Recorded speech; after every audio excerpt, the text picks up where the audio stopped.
Assalamualaikum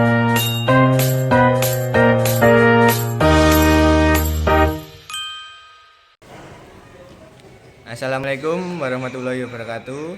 Kami dari kelompok 3 ingin mempresentasikan hasil kerja kelompok kami yang berjudul Pasar Faktor-Faktor Produksi. Sebelumnya, perkenalkan, nama saya Priyawan Kapal Fitra. Selanjutnya ada Hoirunisa, NPM 48. Selanjutnya Farel Irfan, NPM 52, Alfi Dayati, NPM 53, Monika Paramita, NPM 64, Sevilla Hanif, NPM 71, Nisa Ansari, NPM 58. Selanjutnya saya akan menjelaskan tentang pengertian faktor-faktor produksi. Pengertian faktor-faktor produksi merupakan input-input yang digunakan untuk menghasilkan barang dan jasa. Segala bentuk input atau sumber daya yang digunakan dalam proses produksi untuk menghasilkan barang dan jasa, artinya adanya faktor-faktor produksi. Kegiatan produksi tidak dapat berjalan. Selanjutnya, perusahaan membutuhkan 3 faktor utama. Yang pertama, tenaga kerja. Tenaga kerja adalah sumber daya manusia yang terlibat langsung dalam proses produksi, baik secara fisik maupun pikiran. Yang kedua ada modal. Modal adalah faktor produksi berupa alat atau barang yang digunakan untuk membantu proses produksi, seperti mesin, peralatan, gedung, dan dana. Yang ketiga ada tanah. Tanah mencakup seluruh sumber daya alam yang digunakan dalam produksi, seperti lahan, air, dan hasil bumi. Selanjutnya ada perbedaan penting antara pasar faktor produksi dan pasar input. Yang pertama, pasar output, perusahaan menjual barang. Pasar faktor produksi, perusahaan membeli input, terutama tenaga kerja. Salah satu contohnya dari tenaga kerja, objek yang diperjualbelikan dari pasar faktor produksi adalah tenaga kerja, modal, tanah. Dari pasar output adalah barang, jasa. Yang kedua ada pelaku utama. Pelaku utama rumah tangga sebagai penjual, perusahaan sebagai pembeli. Pasar output, perusahaan sebagai penjual, konsumen sebagai pembeli. Selanjutnya ada permintaan perusahaan terhadap tenaga kerja. Yang pertama ada produktivitas marginal tenaga kerja atau MPL, adalah tambahan output atau hasil produksi yang diperoleh ketika perusahaan menambahkan tenaga kerja dalam proses produksi. Misalkan jumlah tenaga kerja yang awalnya 3 orang dapat menghasilkan 200 unit ketika perusahaan menambah 1 tenaga kerja produksi. Yang dihasilkan meningkat menjadi 260 unit. Jadi adanya tenaga kerja tambahan memberi tambahan output sebesar 60 unit. Yang kedua ada nilai produksi marginal atau VMP, adalah nilai uang dari hasil produksi yang dihasilkan ketika perusahaan menambahkan faktor produksi. Misalkan tenaga kerja tambahan mampu menghasilkan output sebesar 5 unit, yang satunya senilai 10.000, yang artinya tenaga kerja tambahan menghasilkan nilai output sebesar 50.000. Yang ketiga ada aturan keputusan perusahaan. Aturan keputusan perusahaan merupakan panduan ekonomi yang digunakan oleh perusahaan untuk menentukan jumlah output yang harus diproduksi, jumlah tenaga kerja yang digunakan, dan kapan perusahaan harus berhenti beroperasi. Selanjutnya ada pergeseran kurva permintaan tenaga kerja. Permintaan tenaga kerja dapat berubah itu karena ada beberapa faktor. Yang pertama, perubahan harga output. Jika harga barang naik, nilai setiap unit output naik. VMP atau nilai produk marginal naik, maka perusahaan ingin memperkerjakan lebih banyak tenaga kerja atau karyawan. Yang kedua ada perubahan teknologi. Dengan adanya kemajuan teknologi, perusahaan dapat membuat pekerjaan lebih produktif sehingga VMP naik.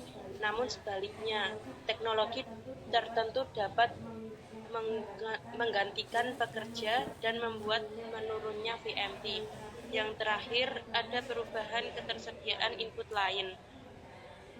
Perubahan ketersediaan faktor produksi lain, misalnya jika mesin bertambah, pekerja dapat bekerja lebih produktif, maka permintaan tenaga kerja naik. Selanjutnya, saya akan menjelaskan contoh pada tabel. Bisa dilihat pada kolom pertama, itu menunjukkan jumlah tenaga kerja. Terus yang kolom kedua menunjukkan tentang hasil panen yang dihasilkan dari pekerja. Misal, perusahaan menyewa satu pekerja. Satu pekerja tersebut dapat menghasilkan 100 keranjang mangga per minggunya. Lalu jika perusahaan menyewa 2 pekerja, maka pekerja menghasilkan sebanyak 180 keranjang mangga per minggunya, dan seterusnya. Lalu di kolom ketiga, itu ada MPL atau produk marginal tenaga kerja. Itu merupakan kenaikan jumlah produksi dari pekerja tambahan. Bisa dilihat jika perusahaan menyewa 2 pekerja, maka keranjang yang dihasilkan bertambah dari 100 ke 180. Pertambahannya di sebesar 80 keranjang per minggunya. Jika perusahaan menyewa 3 pekerja, maka dapat dilihat bahwa ada kenaikan sebesar 240 keranjang per minggunya, kenaikan sebesar 60 keranjang per minggunya, dan seterusnya. Lalu kolom keempat, itu ada nilai produk marginal. Itu dikalikan dengan harga hasil produksi. Seperti yang pertama, 100 keranjang maka terjual sebesar $1.000. Lalu $800, $600, $400, dan $200. Lalu di kolom kelima ada upah. Upah dihasilkan dari kesepakatan antara pekerja dan perusahaan. Mereka menyepakati di harga $500. Lalu di kolom ke-6 ada keuntungan. Keuntungan dihasilkan dari pengurangan hasil produk dan upah. Yang pertama ada 500. Pengurangan dari $1.000 dikurangi dengan upah sebesar $500. Lalu 800 dikurangi 500 sebesar $300 jika perusahaan menyewa 2 pekerja. Lalu jika perusahaan menyewa 3 pekerja, maka keuntungan sebesar $100. Jika perusahaan menyewa 4 pekerja, maka disitu bisa terlihat minus $100. Dan yang terakhir minus sebesar $300. Lalu bisa dilihat pada kurva. Awalnya, ketika hanya beberapa pekerja saja yang disewa, maka mereka akan mengambil mangga yang terbaik di perkebunan. Lalu ketika jumlah pekerja naik, para pekerja tambahan harus memetik dari pohon dengan jumlah mangga yang lebih sedikit. Atau bahasa lain, mungkin pekerja tambahan hanya mengambil sisa yang belum diambil oleh pekerja pertama. Lalu, oleh karena itu, ketika lebih banyak pekerja, maka setiap pekerja tambahan memberikan kontribusi yang lebih sedikit pada produksi mangga. Dan bisa juga dilihat oleh sebab itu juga fungsi produksi lebih mendatar ketika input bertambah dan pekerja naik, maka produk marginal juga akan menurun. Tenaga kerja yang pertama ada referensi antara waktu luang versus pekerja. Dalam penawaran tenaga kerja, seorang individu dihadapkan dengan pada pilihan antara menghabiskan waktu luang untuk bekerja atau menggunakan waktu luang untuk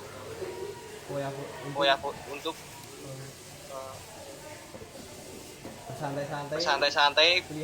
Pilihan tergantung pada preferensi masing-masing individu, tergantung kepuasan yang dirasakan setiap individu. Yang kedua, kondisi sosial dan budaya.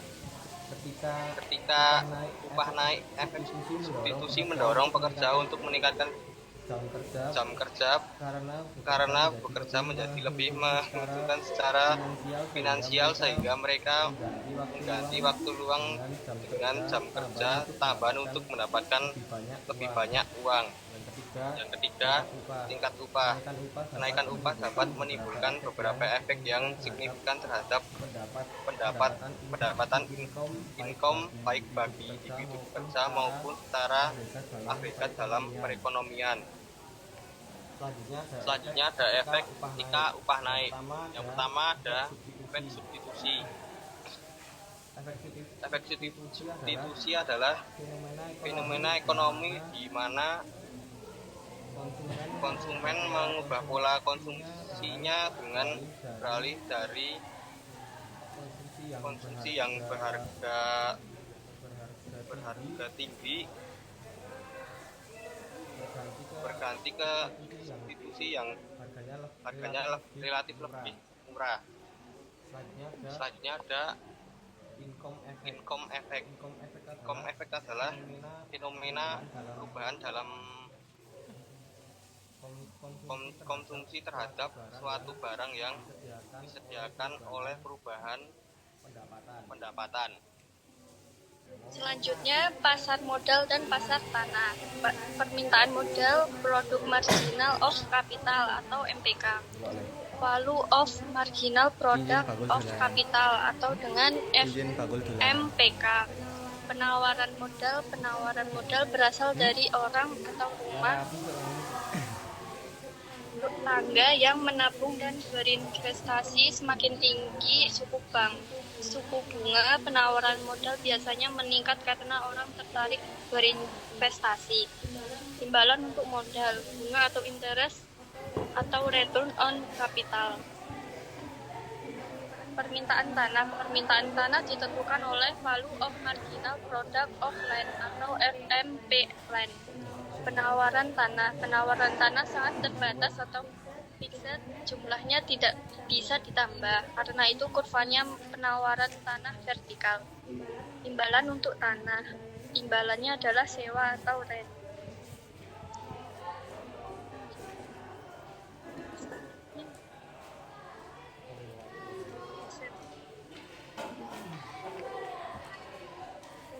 Dan yang terakhir, kesimpulan faktor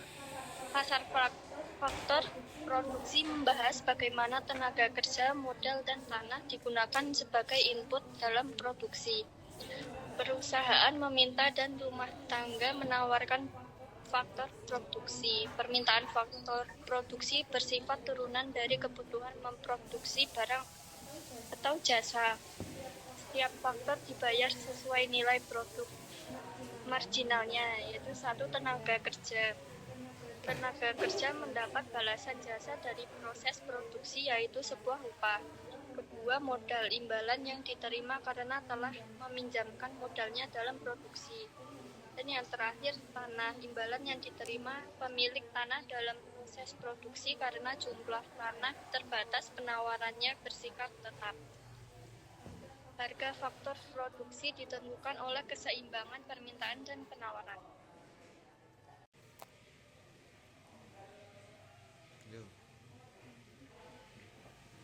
Di sini saya akan menjawab pertanyaan dari Mas Adan. Bagaimana jika dalam proses produksi terdapat salah satu faktor produksi yang tidak ada? Jika salah satu faktor produksi tidak ada, maka proses produksi tidak akan terjadi atau terhambat dan tidak efisien, atau bahkan istilahnya tidak akan terjadi sama sekali. Terima kasih. Saya akan menjawab pertanyaan dari Mas Bagas. Apa peran pemerintah dalam faktor produksi? Pemerintah berperan mengatur dan mengawasi pasar faktor produksi melalui kebijakan seperti penetapan upah minimum, peraturan ketenagakerjaan, subsidi, dan pajak. Kebijakan ini tujuannya untuk melindungi pelaku ekonomi dan menciptakan keadilan serta keseimbangan dalam perekonomian.